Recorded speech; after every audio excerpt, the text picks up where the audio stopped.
Maplewood Estates was a neighborhood built on illusions. Its colonial-style homes, with their symmetrical windows and freshly painted shutters, stood like sentinels guarding the American dream. Clara Bennett had moved there with Richard 15 years earlier, when Emily was still in diapers and their future felt limitless.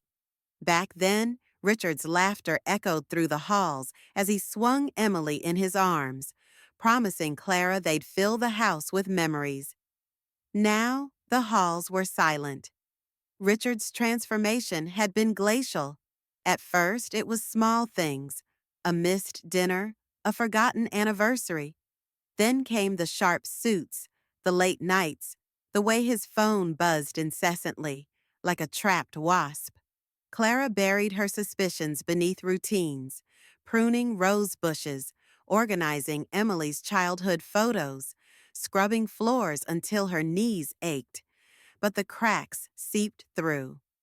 One evening, she found him hunched over his laptop, fingers trembling as he typed.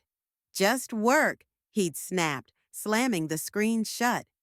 The flicker of fear in his eyes haunted her. The foreclosure notice arrived on a Tuesday. Clara discovered it tucked beneath a stack of unopened bills in Richard's briefcase, its bold red letters screaming, "Final Notice." Her hands shook as she dialed his office, but his secretary said he'd left early. Again.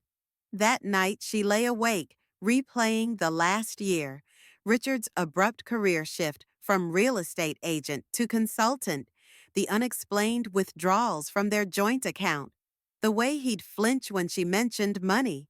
Then came Lena Voss. Clara first spotted her at a neighborhood garage sale, her sleek silver Lexus idling at the curb. Lena's gaze lingered on the Bennett's house, her lips curving into a smile that didn't touch her steel gray eyes. When Clara asked Richard about her, he shrugged. "Just some investor." But his knuckles whitened around his whiskey glass. Winter tightened its grip on Maplewood. Icicles hung like daggers from rooftops, and the streets glittered with a false purity. Richard's absences grew longer. He returned with mud-caked shoes and a wild look, muttering about closing deals. Clara's unease curdled into dread when she found a receipt for a motel 2 towns over, paid in cash.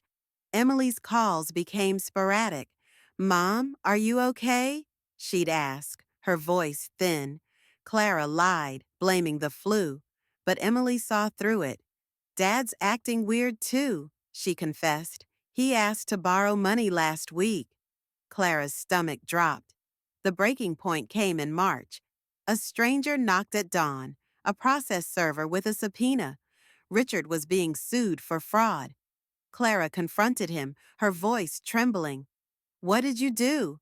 He stared at the floor, his silence louder than any confession.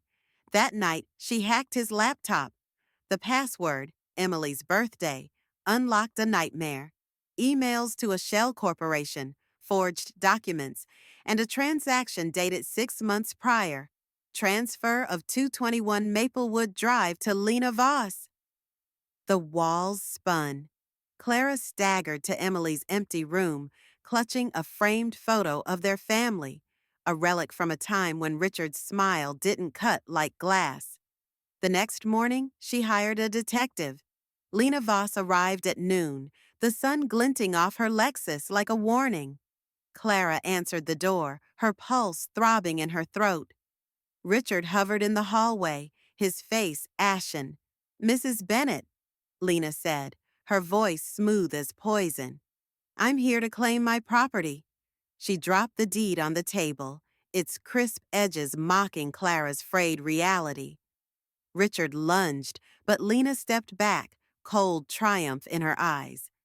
"Did he tell you how he ruined my mother?" Clara's knees buckled as Lena unraveled the past. Richard's Ponzi scheme 15 years prior, her mother's suicide, the years Lena spent tracking him. "This house?" Lena laughed. "It's just the beginning." She tossed a folder of evidence. Bank records, victim testimonies, a warrant for Richard's arrest. Sirens wailed. Richard screamed, clawing at the papers, but two officers hauled him outside. Neighbors spilled onto lawns, smartphones raised. Clara collapsed on the porch, the world fracturing as Lena whispered, "He'll die in prison." The trial was a circus. Reporters camped on Clara's lawn, dissecting her marriage like vultures.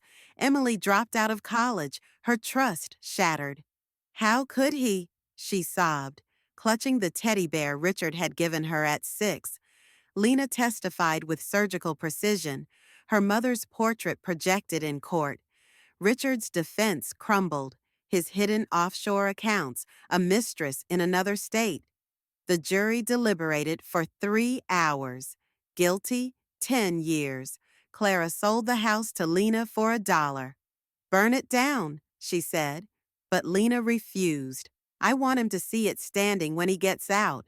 Clara moved to a coastal town where the sea air tasted like absolution.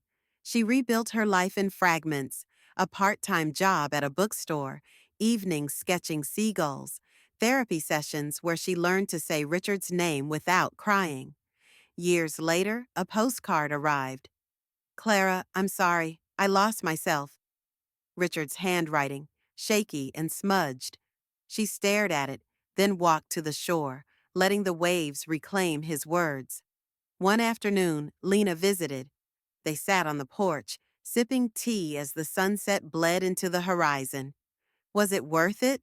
Clara asked. Lena's gaze hardened. "Number, but it was necessary."